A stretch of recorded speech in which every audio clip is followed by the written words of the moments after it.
Kim here, Rebel Speed Chop.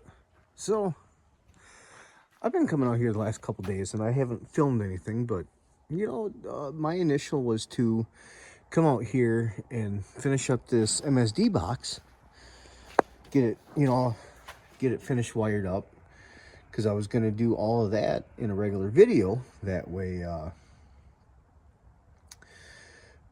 you could see exactly how the procedure went, because what am I, a surgeon? Because I kind of went over it in one of my short videos, but I said a couple things wrong and I felt like an idiot after I did it, but I got like ADD, like bad. So I started working on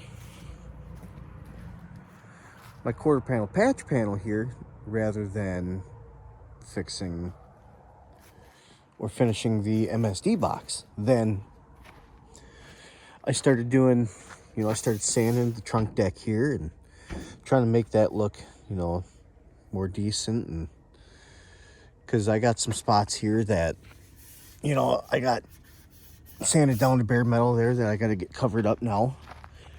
And it's supposed to rain and snow in the next couple days. So I really got that going for me. So then I kind of started sanding on the roof a little bit, again, not the MSD box, but now that I've done that, I'm gonna have to finish that. Then it gets even better. That one over there is a Flowmaster knockoff. This one is not a Flowmaster knockoff, and I, redid this whole chunk of exhaust pipe today and kind of got it sitting where I want it.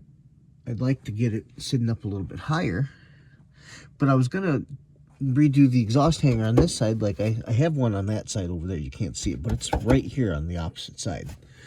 I had initially put them there and they never really worked out for me. What I had on this is, actually I think you can see it on that side, yeah. So I had bullets on here, just 18 inches of pipe off the headers and then bullets. And I got lazy, and then I just put the Flowmaster right there. Well, it's not a Flowmaster. I think it's a Thrush, actually. No, it's a MagnaFlow. That's supposed to sound like a Thrush, but either way, that doesn't matter. See, actually, you can see the hanger on that one right there. We'll go to the other side so you can see it better.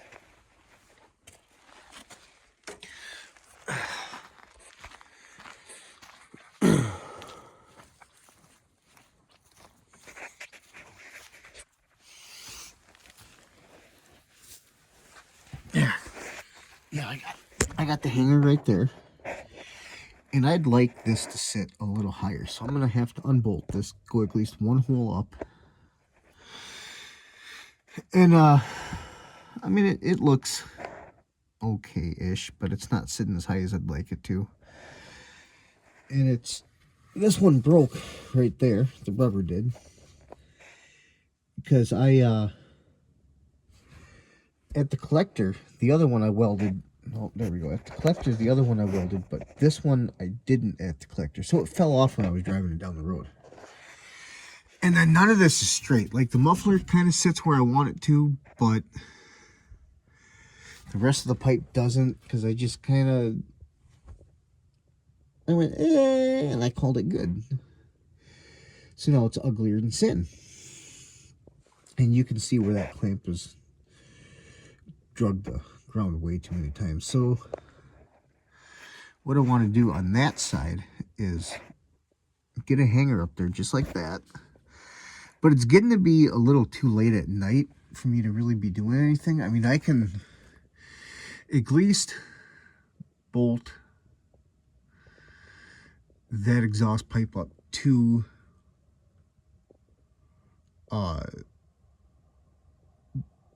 the header, and it'll be good for tonight anyway. I shut the light off there by accident. Well, actually I stopped recording by accident and the light went off. So then another thing I've got to fix is, I fixed this window once. So it come off the track, and it fell into the bottom of the door. Then I fixed it, and then it started acting up again. And then this little, you probably can't see it, but actually, yeah, right here where my finger is. This came off the window itself. So now I got to let it down a little bit so I can, excuse me, I got to let that down a little so I can put some JB weld in it, push it back up, and hopefully it holds. And if not, I'm going to go to the hardware store and get a nice thick piece of plexiglass, and I'm going to bolt it to the plexiglass, and then grease the track up real good so it don't fall off no more. Because I have another window, but the exact same thing happened where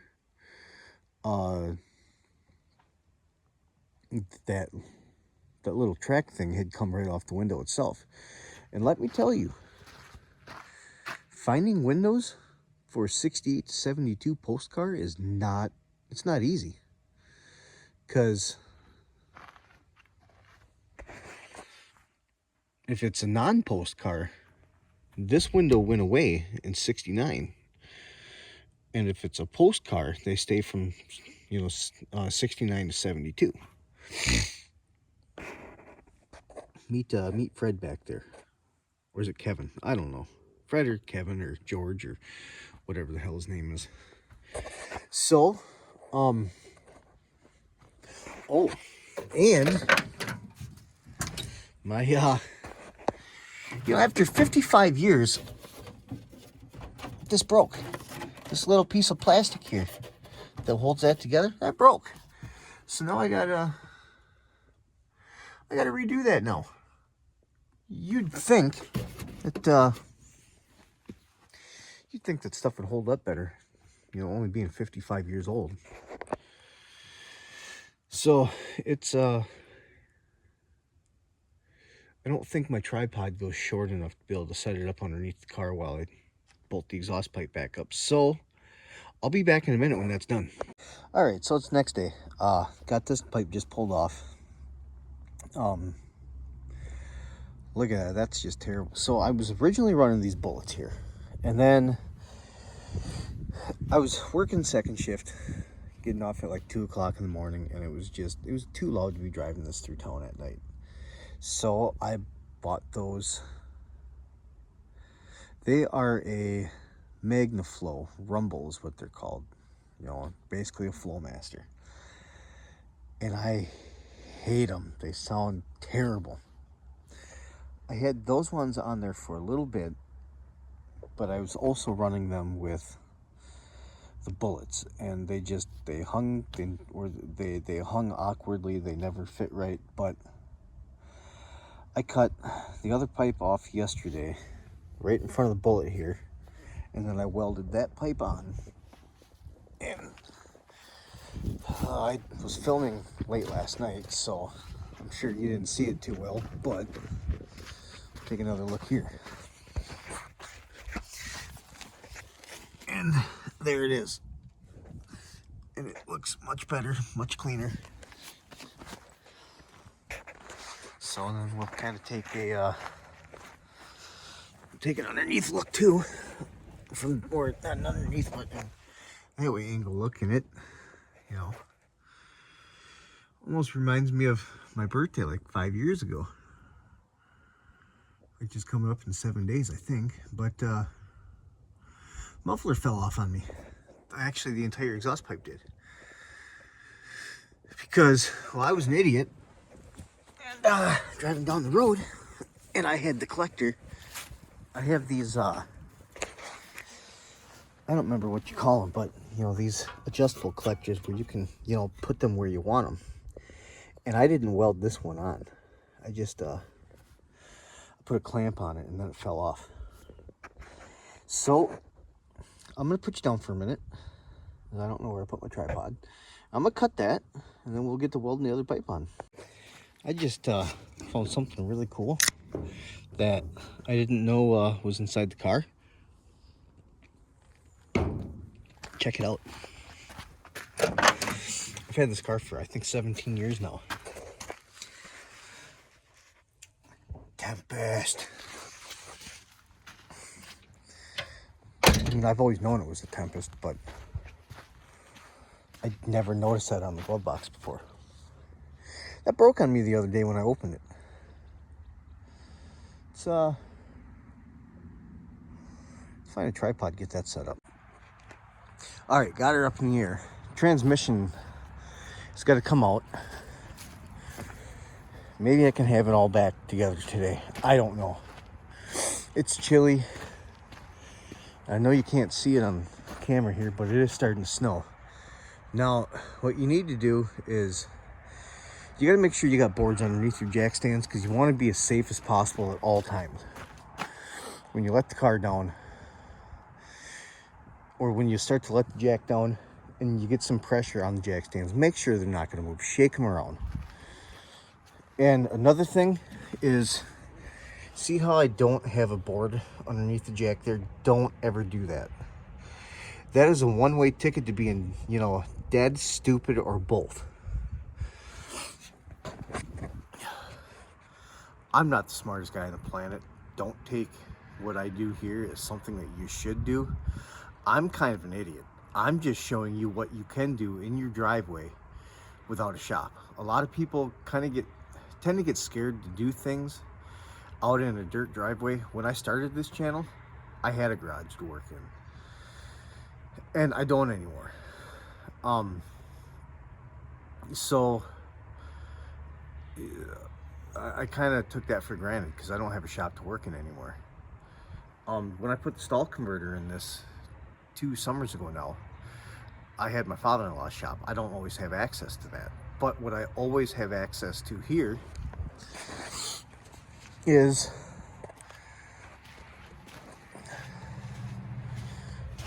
I've got my toolbox that's full of tools. I've got jack stands underneath the car. I've got my jack. Really, I have everything I need to do what I need to do. So, but the first thing that I gotta do is I gotta get the drive shaft out. I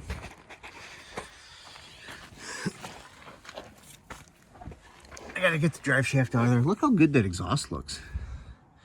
I've never had exhaust on here that looked that good, or that was stationary. It always rattled around on me. And I can't wait to fire it up to see how it sounds. But I gotta get the drive shaft out. Then what I'm gonna do is get the cross member loose, get the transmission unbolted, and what I'm gonna try to do is, I gotta get the tranny lines off, but what I'm gonna do is, after I get the transmission unbolted and get the torque converter unbolted, what I'm gonna try to do is just try to move it back like 6 or 8 inches. And take the flex plate off, and then just see if I can't get the flex plate off and get the new one in without completely pulling the transmission out, because that would be a saving grace, because I don't have a shit ton of time here. So let me put you down for a minute. I'll try to find a tripod, or not try to find it, I know where it's at, but get the tripod, get this set up, and just see what we can't get accomplished here. All right, I'll be back in a minute. I got you set up on here the best that I can, but I don't think you're gonna be able to see nothing, but except my fat head. The first thing I gotta do is I gotta get these U-bolts out, which is never my favorite. The yoke on this drive shaft is a little long, so I end up always having to take a cap out, and then I can sometimes fish it through that way. So I'm either gonna have to cut it, or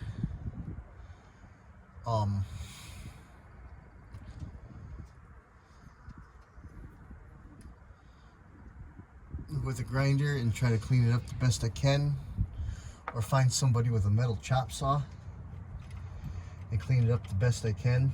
Both, I know, are a terrible idea, but sometimes you just got to do what you got to do to make shit a little easier. Because I definitely am not on that let's make it a little easier spectrum. I'm the idiot that always makes shit harder on himself.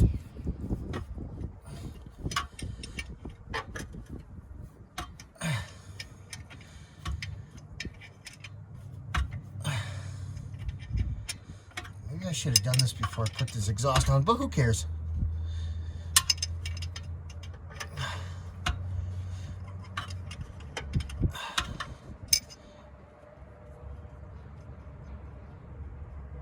As my dad and most of my uncles have always told me, it doesn't really matter, you know, how ass backwards you do shit, as long as you're getting it done. As long as it's not too ass backwards. Because then you're just wasting time if it's way too backwards. And that, you know, don't really want to just waste time.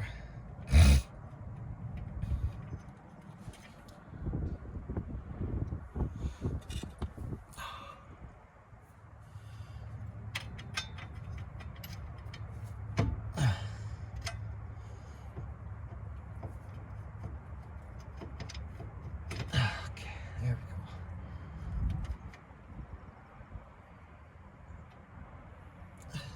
I always got to end up taking these caps off, like I said, because it's just a little too long, and then the hoops will come out, but I don't like doing it that way. It's always just a waste of time.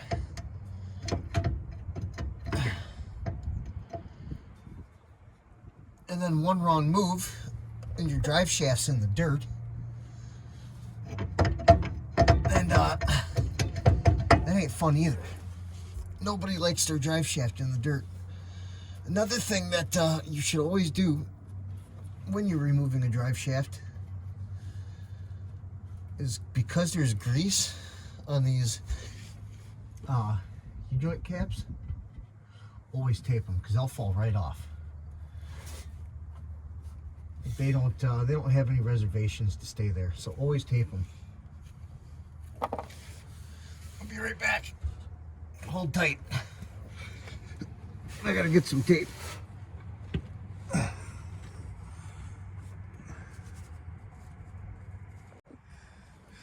Now, the downfall to the yoke on the transmission being just a little too tall, not tall, idiot, long, is you can't push in the drive shaft as far as you need to be able to take the drive shaft out without taking the yokes off. That's not even funny. See what I did there? Yoke, not funny. Well, I thought it was funny. All right, tough crowd.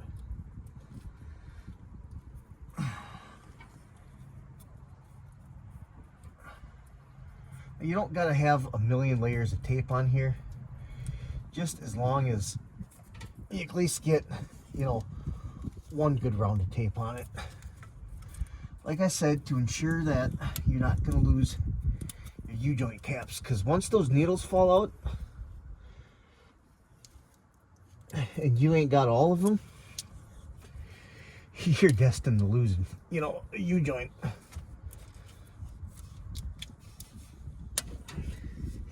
And can you put new U-joints in your drive shaft without a press? Yes. Is it a pain in the ass? Yes. And then, not everybody knows that when you put your new U-joint in your drive shaft or your yoke, it's going to be real stiff. And if you don't give it a couple love taps on each side with a hammer, I'm not saying pound the shit out of it, just give it a little love tap, and then they loosen up. Because if you put them in there all stiff like that, you're going to get a few miles down the road and they're just going to blow out. My cousin Tommy used to have that issue all the time. Fucktard. I mean, we're not supposed to swear here. This is a family-friendly channel. Idiot. Well, I shouldn't say that either. He's dead now. Well, he's my cousin, so I can. All right, I'm going to go pull it out of the transmission.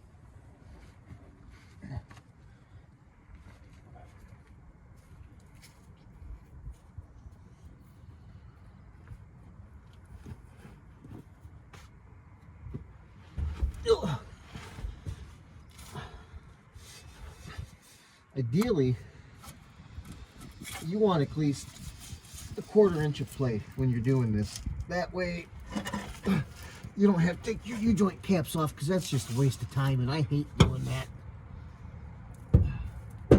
And that can mess up your pinion angle too.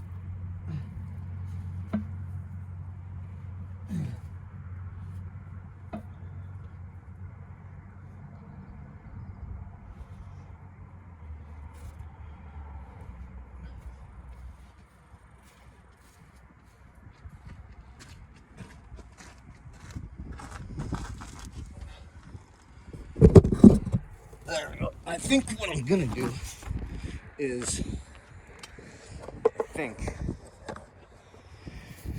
think I'm gonna take about so much, maybe that much off. I don't know, about right here, because I don't want to cut into the splines. I cut into the splines and basically I'm screwed. So this is what I was talking about, how you should be able to move your U-joint real easily, because they're real stiff when you first put them in. And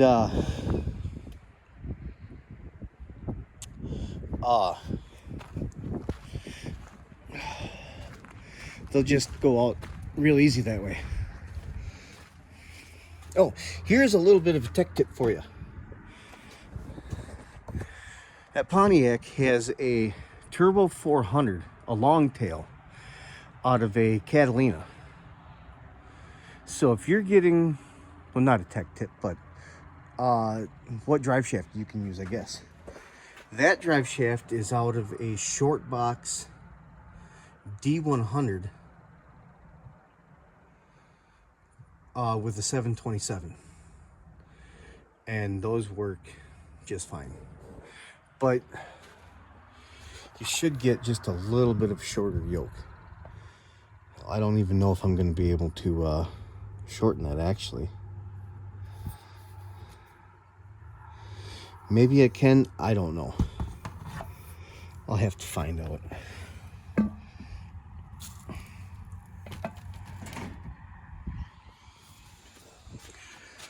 All right, let's work on getting this transmission out. So the easiest way that I found to get at these top transmission bolts up here on top of where the bell housing bolts, jack up the transmission a couple pumps. It gives you more hand room. And like I said, hopefully I can just pull it back some and I don't have to pull it all the way out. If I do, I do, but I don't want to do that. Here we are again. I was gonna put this, not put it in, but finish this MSD box installed, because I've only got like 3 wires left to go and then it's completely hooked up. But, well, it's just too much of a pain in the butt to try to get that done, and not everything else, I guess. What I'm saying is I should have focused on just the MSD box before everything else, but I got ADD like there's no tomorrow. I can't focus on one thing at a time. I'm lucky I can describe to you one thing at a time without jumping to a different subject. That's just how cool I am. All right, we'll be right back. I gotta go grab some tools. Snowing again. Well, I guess that only means one thing, really. Let's put a transmission in. I got no time to mess around, because we're supposed to get like a bunch more snow. And I'm tired of waiting on it. Let's put a transmission in 10:30 at night. Let's do it. I just bought this flex plate 2 years ago. I mean, it's brand new.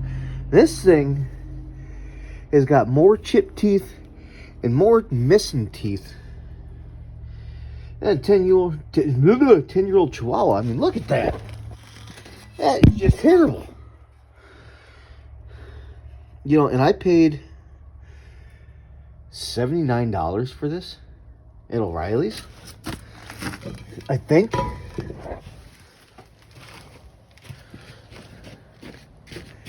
And I was working at O'Reilly at the time. That was with my company discount. This one here, this one was 30 bucks on eBay. It's the exact same flex plate, brand new. Sat out in the elements for a little bit, but man, let's go throw her in. I get this in there. I gotta grab my Loctite. I get that in there. Man, it's gonna be good. Hopefully I get this transmission back in tonight, because we're supposed to get like 7 more inches of snow. 8, 10, something like that. I don't know. I can't math. I went to Northwood School in Minong. Yeah, alright. We'll check in later on my progress. I am freezing my ass off out here. But I got her torqued in at 100 pounds. Now, that one right there, I had to use one of those special sockets to get it out, you know, that grabs onto it because I stripped it out. But I put it back in there and I torqued all 6 of them down to 100 pounds in a sequence of 3. And when you're doing that, you want to do it just like you would a tire, just like a star pattern. So you're going to go, let's see if I can do it. This one, this one, this one, this one, this one, this one, this one, this one. You know, repeat it in a star pattern. Or the best that you can when you got 6 of them. And I use the screwdriver, just put it between the starter and there to hold it. Flex plate is done. Now the transmissions just got to go back in. We are 2 steps closer, man. Well, actually 1, I guess. 14, 18, 20, whatever you want to call it. We are almost there, man. It is really coming down, and it is a wet, heavy snow. But the bright side of all this is I got the transmission back in. I got a couple more bolts to, I got to get the top 2 yet and the bottom 2 on the right rear corner. I got the 2 on the left rear corner, but I got to get the right 2 on the right rear corner and the top 2. And then put the converter in, or bolt the converter up to the flex plate. Man, obviously I'm not driving it anytime soon, but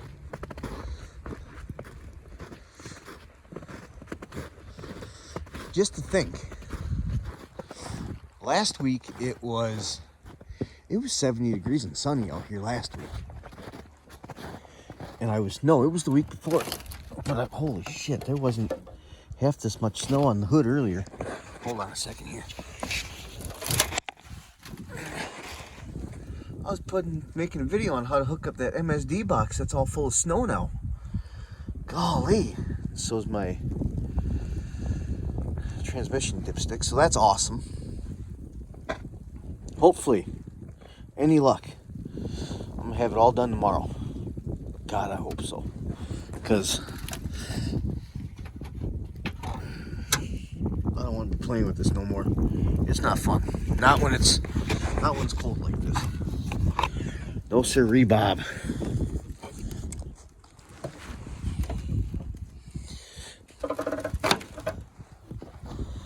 Luckily for me, I think that MSD box came with a warranty, so I'm good there. Oh, man. That's the,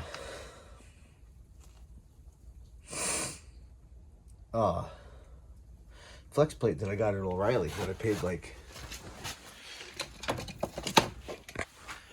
I think I paid 70 bucks for it. And, yeah, it was junk. It started missing teeth almost immediately. I don't go to O'Reilly because they sell great parts or anything like that. I go there because I know everybody, and some of their stuff is really good, and some of their stuff it's okay. But I go over there for the the good staff. So uh, this might be where I end this video, but it might not be. So got a little bit of a cliffhanger there. But I think I'm done for the night. If not, you'll find out. And if, I'm cold, so I'm probably done for the night. But hopefully tomorrow. Hopefully I'll get her fired up, and then you guys can hear what the new mufflers sound like. Alrighty? See you in the morning.